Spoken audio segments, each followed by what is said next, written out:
Hello everyone, welcome to my channel हम होंगे कामयाब। आज नवरात्र का पहला दिन।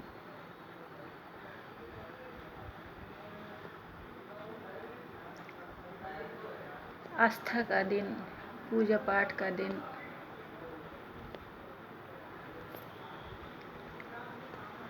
लेकिन पूजा पाठ, व्रत, उपवास, भजन कीर्तन ये सब तभी अच्छे लगते हैं जब अपना मन खुश हो। तो अब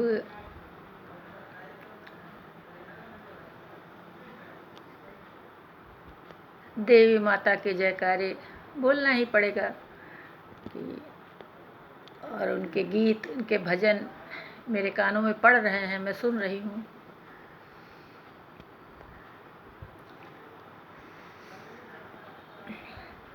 जैसे मैं बोलती हूँ कि मैं नहीं कहना चाहती, लेकिन साथ में मैंने ये भी कहा था कि अगर उस बात से संबंधित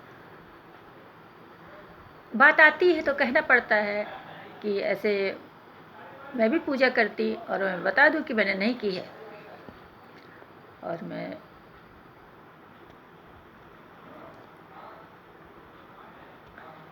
भजन कीर्तन कि घर में ढोलक है तो मैं ऐसे अकेले ही लेके बैठ जाती थी और जो है गाने लगती थी।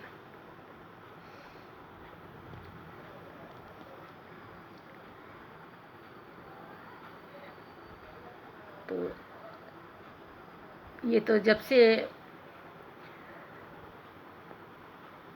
मानव का विकास हुआ है, मनुष्य का जन्म हुआ है, तो मनुष्य किसी न किसी रूप में ईश्वर की पूजा करता आया है। मानव सभ्यता में पहले लोग सूर्य की पूजा करते थे। तो चूँकि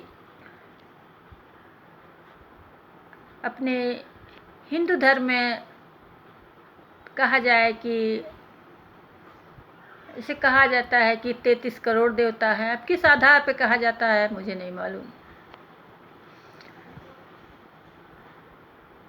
तो तमाम देवता हैं, लोग अपने इष्ट देव की पूजा आराधना करते हैं, कोई किसी की, कोई किसी की।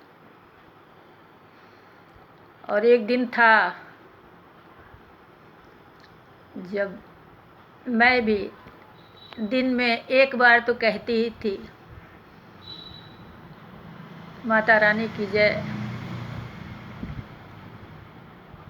दुर्गा मैया की जय, लक्ष्मी मैया की जय, सरस्वती मैया की जय। और इसके साथ साथ प्रिंस के साथ कहती थी कि बेटा जो है, मैं आगे बोलती थी वो पीछे बोलता था, गणपति बप्पा मोरिया। तो ये सब जो है मुझे याद आता है। या जो मैं शिवरात्रि को शिव जी के मंदिर जाती थी और शिव जी की स्तुति पढ़ती थी। उसमें संस्कृत में एक स्तुति है शिव जी की, नमामि समीसान निर्वाण रूपम, वो मुझे पूरी कंठस्थ है।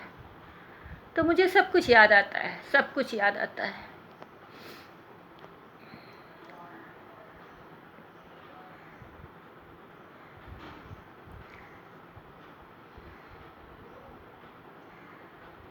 तो ये पूजा पाठ और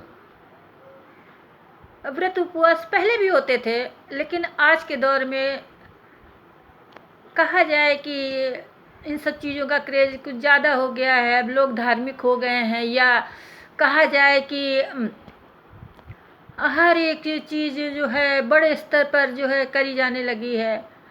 क्योंकि पहले भी लोग जैसे अब ये है कि अब लोग जैसे घर घर में ये क्या कहते हैं, भजन कीर्तन करते हैं, जैसे नवरात्र में, लेकिन पहले तो ऐसा नहीं था। और उसके अलावा जगह जगह माता रानी के ऐसे जागरण होते हैं। तो आजकल कुछ वही कहा कि लोग धार्मिक हो गए हैं, या और कहा जाए कि मैं भी एक बार गई थी, मतलब जागरण जहाँ होता है, लेकिन मुझे तो अब जो मुझे लगता है वो मैं कहूँगी कि वहाँ इतना शोर शराबा हो रहा था, और जो ऑर्केस्ट्रा भी था, तो उसमें जो है स्टेज पर माता जी की मूर्ति थी, सब रखी गई थी। तो कलाकार उसमें जो है गा रहे थे, और उनकी धुन भी फिल्मी थी, और इतना वो मतलब शोर हो रहा था, और भक्ति कम, और क्या कहूँ कि वो ज़्यादा लग रहा था, शोरगुल। बस मुझे अजीब सा लगा कि जैसे भक्ति है तो उसको भक्ति की तरह से की जाए, जहाँ शांति हो, और जो भजन कीर्तन जो हों वो भी मतलब इतना ज़्यादा उनको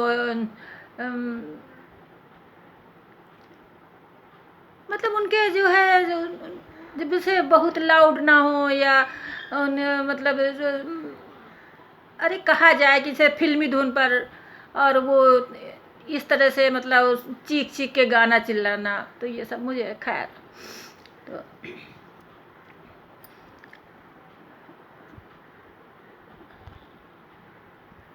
तो जैसे अब ये है कि ये चलता आया है और चलता रहेगा, आस्था का क्रम।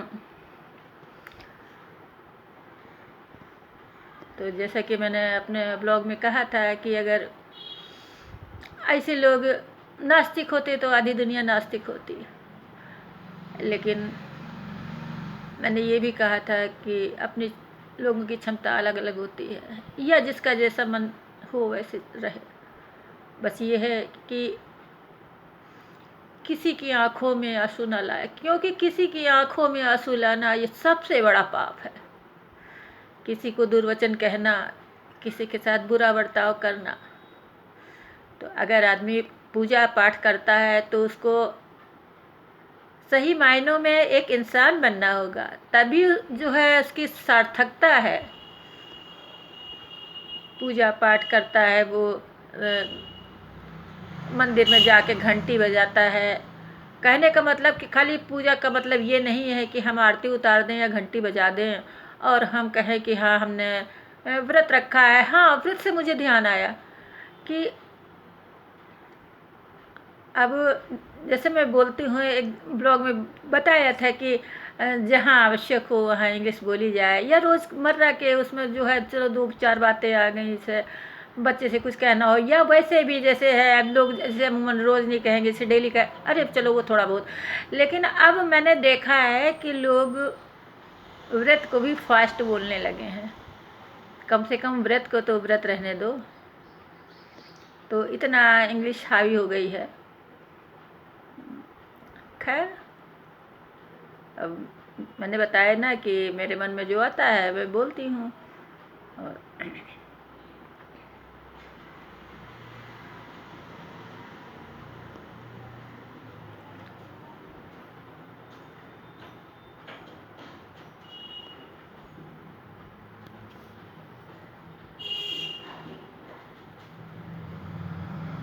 Bye bye.